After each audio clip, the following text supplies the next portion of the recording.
Je vais dérouler un petit peu cette intervention en 3 parties. Dans un premier temps, faire un petit rappel de ce qu'on appelle un peu cadre réglementaire normatif. On le connaît tous, chacun avec notre filtre. Là, c'est refaire un tout petit peu d'histoire pour reposer et se dire, bon ben voilà, qu'est-ce qui est bon, qu'est-ce qui est mauvais dans ce cadre. Ensuite, une analyse vraiment contextualisée sur 2 matériaux que je connais, que je pratique et qui sont les matériaux du coin, pour ainsi dire. Je ne vais pas parler de la pierre parce que ce n'est pas celle avec laquelle on pratique, ce n'est pas forcément celle avec laquelle on construit ici. Le bois et la terre, qui sont 2 matériaux qui ont chacun un frein différent vis-à-vis du cadre normatif. On a du mal à utiliser du bois local, on a du mal à utiliser de la terre tout court sur des projets de construction aujourd'hui. Et après, derrière, faire une petite conclusion sur, enfin pas une conclusion, mais prendre un peu de recul par rapport à ces 2 matériaux, se dire, ben voilà, aujourd'hui, les matériaux biosourcés, donc au-delà de l'intellectualisation qu'on en fait dans des tables rondes comme celle-ci, de la recherche hyper pointue qu'on peut en voir par endroits, qu'est-ce qu'on peut faire tous ensemble pour les adapter au monde d'aujourd'hui. Donc très rapidement, sur le cadre réglementaire et normatif. Donc Luc avait très bien précisé, on a très peu de règles qui sont d'application obligatoire aujourd'hui en France. Mais par contre, on a tout un tas de normes. C'est-à-dire que pour donner une idée de l'échelle, quand tu parlais hier de 15 règles obligatoires avec un texte obligatoire, il y a à peu près en 2021, il y avait plus de 18 000 normes qui étaient en fait, qui régissaient les règles constructives. Alors ça va de l'espacement entre les clous podotactiles à la caractérisation des bois ou des briques de petits, enfin des matériaux de maçonnerie de petits éléments. Mais ce qui se passe, c'est qu'aujourd'hui, nous en tant qu'architectes, on peut difficilement être dans une posture de négation de ce cadre normatif et de se dire, en fait, ce n'est pas d'application obligatoire, donc vous inquiétez pas, on peut faire autrement, on ne respecte que strictement la règle. On ne peut pas, ce n'est pas une réalité. Pourquoi ? Parce que y a dans le process en cascade, nous, on est architecte, on est maître d'œuvre, on construit pour quelqu'un, notre maître d'ouvrage. Ce maître d'ouvrage, aujourd'hui, il va vouloir assurer son bâtiment. Parce que s'il y a un sinistre, s'il y a une inondation, un feu, un départ quoi que ce soit, une fissuration ou un sinistre climatique, il va vouloir que son bâtiment puisse lui être remboursé. Donc il va vouloir l'assurer. L'assureur, il va demander au bureau de contrôle le respect de ce cadre normatif. Et donc, le bureau de contrôle va dire au maître d'ouvrage, moi je ne vous conseille pas d'accepter tel ou tel procédé constructif parce que ça ne respecte pas le cadre normatif. Ce n'est pas d'application obligatoire, mais si vous ne le respectez pas, alors l'assureur ne vous remboursera pas. Aujourd'hui, allons dire à une mairie, à une collectivité qui va mettre un investissement colossal dans un bâtiment, vous inquiétez pas, asseyez-vous sur l'assurabilité de votre bâtiment parce que nous, maîtres d'œuvre, on est sachant et vous inquiétez pas, seules les règles suffisent. Les normes, on peut s'asseoir dessus. Bon. Donc aujourd'hui, je vais faire un peu un abus de langage sur le déroulé de l'intervention, c'est que je vais parler de cadre normatif, cadre réglementaire assez indifféremment, même si ce sont 2 choses très différentes parce qu'il y en a qui sont obligatoires, d'autres qui ne sont pas administrativement obligatoires. Parce que je les considère toutes aujourd'hui, et c'est un petit peu le retour d'expérience qu'on a sur la pratique, comme d'application obligatoire sur l'ensemble des projets. Voilà. Les normes, pourquoi ? Parce que il y a de ça, pendant des siècles et des siècles, c'est ce que je représente un peu avec les images à gauche, on a construit de façon unitaire, basé sur des retours d'expérience, avec des gens qui avaient une véritable expertise sur des matériaux. Chaque projet était l'incidence de quelque chose qui se passait avant. On était sur un temps très long qui avait été justement abordé tout à l'heure. C'était complètement d'autres contraintes de construction. Et avec l'industrialisation, on a voulu accélérer. On a des nouveaux matériaux qui sont rentrés dans l'équation, le métal, le béton, des matériaux que les gens ne connaissaient pas. Quand on ne connaît pas, comment est-ce qu'on sait comment construire ? Des règles de calcul apparaissent. Suite à ces règles de calcul, ça c'était au début des années 1900, il y a eu un développement, c'est que d'accord, il y avait les règles de calcul, mais ensuite, on veut standardiser, c'est-à-dire qu'on veut pouvoir prendre le produit d'un tel et l'échanger avec le produit d'un tel. Et donc là-dessus, il y a les premières normes qui apparaissent.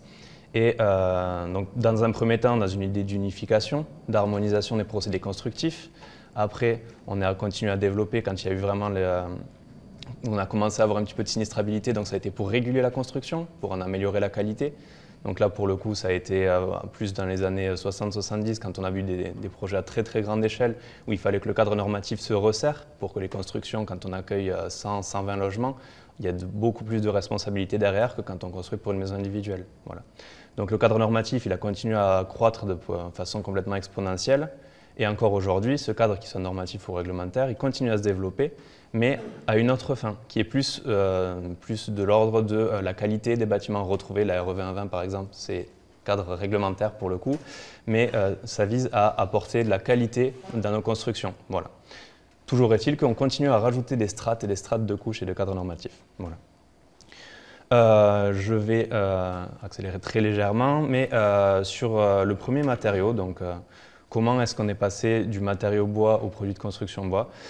Pour chacun des matériaux que je vais vous présenter, je vais faire un petit peu la même analyse. Voilà. Donc de façon assez rigoureuse et rigoriste.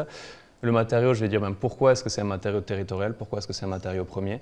Ensuite, quels sont les freins vis-à-vis du cadre normatif, les freins à son utilisation. Et enfin, comment est-ce que ces filières se sont structurées pour répondre au cadre normatif. Donc, sur le bois, qu'est-ce que ça nous donne? Mais le bois comme un matériau territorial, c'est vrai. On en a parlé beaucoup hier sur le sujet des forêts locales.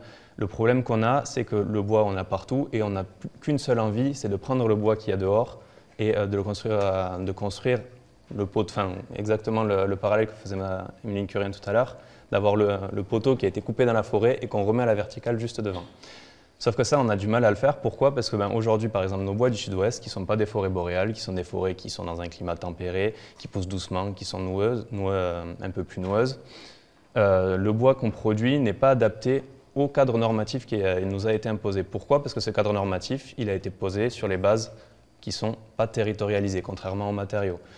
Les normes de bois, c'est la construction dans les pays scandinaves, c'est le bois des forêts boréales. Donc même sur les deux freins par rapport à l'utilisation du bois, c'est une technique qui est une technique courante, c'est industrialisé, c'est très cadré, on sait faire plein de choses en bois, mais le bois local, ça on a du mal à le mettre en place. Pourquoi? Parce qu'on a des bois qui se retrouvent avec des caractérisations mécaniques qui leur sont très défavorables, parce que les systèmes de classification ne correspondent pas à leurs caractéristiques intrinsèques. Des bois noueux, ils sont par défaut dégradés en termes de classement structurel, alors que les bois du Nord, qui ne sont pas forcément plus résistants, eux, vont avoir un bon classement. L'autre frein, ça a été évoqué par Studio Lada hier, c'est qu'on ne sait plus aujourd'hui construire avec le bois local. Et c'est ça le petit parallèle que je fais, c'est que pour construire en bois, il faut dessiner en bois. Quand on dessine le bois indifféremment, quand on dessine un projet indifféremment, qu'il soit en bois, en béton ou quoi, on se retrouve avec des produits. On peut construire en bois, en fait, n'importe quelle forme, mais on construit du coup avec un produit bois. Des panneaux de construction CLT, on ne construit plus avec le matériau bois comme l'est le bois massif. Et donc ça, tous ces procédés constructifs et les produits industriels, encore une fois, c'est quelque chose qui est très développé dans les pays du Nord, dans les pays scandinaves, et qu'on se retrouve à importer, puisqu'on n'est pas capable de les produire, nous, sur le territoire. Pour y pallier, il y a toute la filière bois, en tout cas dans le sud de la France et de manière générale dans toutes les régions, se territorialise vraiment et on voit que les organisations autour des interprofessions bois, tout ce qui est FIBois, autour des marques de certification, le bois des Pyrénées dont on parlait hier, le bois des Alpes, ça recrée une certaine synergie entre ces acteurs et on se retrouve avec des projets de recaractérisation des bois locaux. Jean-Baptiste en parlait hier par exemple sur le sapin qu'on a ici, qui est aujourd'hui très dévalorisé et qu'ils se mettent tous ensemble entre acteurs de la filière pour justement recaractériser ce bois et développer son utilisation. La terre, c'est un autre sujet. C'est que autant le bois, c'est un matériau courant, une technique de construction courante, autant la terre ne l'est plus. Il y a un quart du monde de la population mondiale qui vit dans une habitation en terre, mais ce n'est pas une technique courante, au sens de la norme et du cadre normatif, encore une fois. Et donc ce qui se passe, c'est que la terre, elle est hyper territoriale, encore plus que le bois, parce que quand on ouvre une fondation, la terre d'excavation, elle va avoir des taux différents d'argile, elle va avoir des taux différents de sable. En plus de ça, il y a des techniques de mise en œuvre qui sont très différentes sur tout le territoire. Et donc aujourd'hui, quand on veut construire en terre, on doit démontrer sur pratiquement chacun des projets, dès qu'on part pas sur un produit industriel, on doit redémontrer les caractéristiques, redémontrer que ça fonctionne. Et en fait, il y a tellement de possibilités de construction de terre qu'aujourd'hui, contrairement à d'autres filières comme la paille qui a réussi à se structurer, la filière terre est encore en train de peiner à homogénéiser pour à démontrer, disons, à un cadre normatif hyper homogène, hyper rigoriste et qui veut de la réplicabilité, que ce matériau très vivant, très variable en fonction du territoire est adapté. Et ce à quoi on assiste aujourd'hui par rapport à la réponse à ce frein normatif, quelque part, c'est une filière terre, je dis en 3 vitesses pour simplifier, où on a différentes stratégies pour répondre justement à ce cadre normatif. Parce qu'en fait, on se dit, ben voilà, aujourd'hui pour construire en terre, qu'est-ce qu'on peut faire? Donc il y a les premiers, dont je suis certain que Juan fait un petit peu partie, qui sont dans une idée de conservation et de pérennisation des méthodes traditionnelles. Donc je vais vaguement appeler, enfin c'est un petit peu vague, mais ce côté un peu artisanat et patrimoine. Donc on est sur la conservation et un petit peu où on se met en opposition vis-à-vis du cadre normatif, de dire ben en fait ces techniques elles étaient là avant, le cadre normatif est arrivé après. Donc, il faut réussir à le faire passer presque un petit peu en force et dire ben ça fonctionnait avant, ça fonctionne maintenant. Sauf que, comme je l'ai évoqué précédemment, on peut difficilement s'asseoir aujourd'hui sur ce cadre normatif parce qu'il a aussi des bons côtés et il sert quand même les projets. Une autre stratégie, qui est un peu plus celle du coup de M. Joubert chez Briques Techniques chez Terre-Cuite d'Occitanie par exemple, c'est de se dire ben voilà, on prend ces techniques traditionnels et on les réinterprète avec des outils qu'on a aujourd'hui. Aujourd'hui, on a des presses un peu plus efficaces, on sait robotiser de la palettisation et donc on adapte. On passe de l'adobe moulé à la main, séché, etc.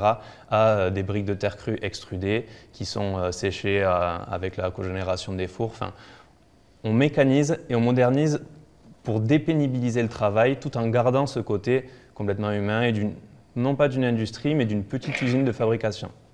Voilà. Et l'autre vitesse, c'est qu'avec la RE 2020, en fait, la généralisation de l'utilisation de ces matériaux biosourcés, les financements de tous horizons, on se retrouve avec des nouveaux acteurs qui n'étaient pas forcément intéressés par ces sujets-là précédemment, qui sont les industriels, et industriels dans le sens gros industriels. Là, j'ai mis un petit clin d'œil à Point P, qui a lancé à l'occasion de plusieurs salons là, dernièrement une technologie brevetée pour une offre globale de produits et de solutions constructives à base de terre d'excavation. Donc en fait, contrairement à l'artisanat et patrimoine où tout s'était construit collectivement sur de l'expérience des uns et des autres, une mise en commun réelle, contrairement aux petites avancées, à la dépénibilisation, mais dans une filière qui reste une filière territoriale, on se retrouve avec une privatisation des savoir-faire, avec une introduction de la propriété intellectuelle et de la compétition au sein d'une filière qui, du coup, risque d'en souffrir si on n'arrive pas à se développer suffisamment vite.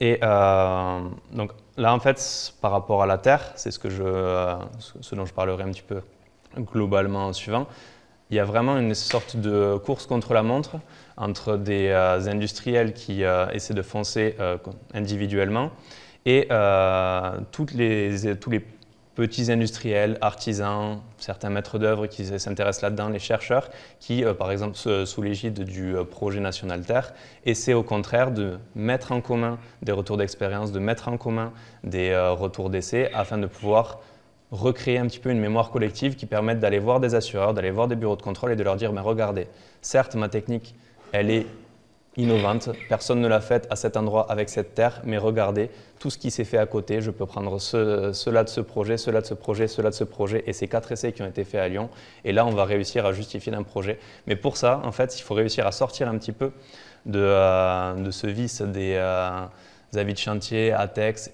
qui ont tendance à orienter, c'est ce que Luc disait, faut pas regarder les ATEX, ne regardez pas les ATEX, ne regardez pas les avis de chantier.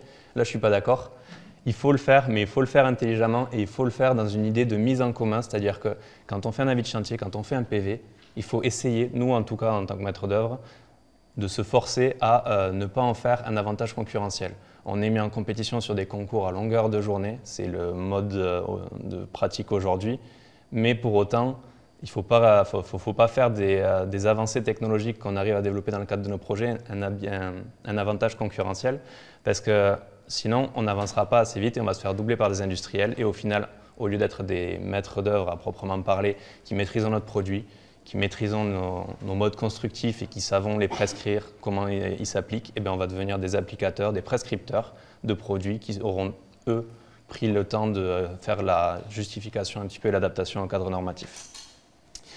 Donc en conclusion, je tiens quand même à saluer là-dessus la pratique de Studio Lada qui, eux, font l'effort de s'adapter, d'avoir vraiment maîtrisé les matériaux dans leur site d'application à tel point qu'aujourd'hui, ils exportent en fait le savoir-faire et on voit qu'ils construisent des projets dans des régions voisines avec des matériaux des régions voisines.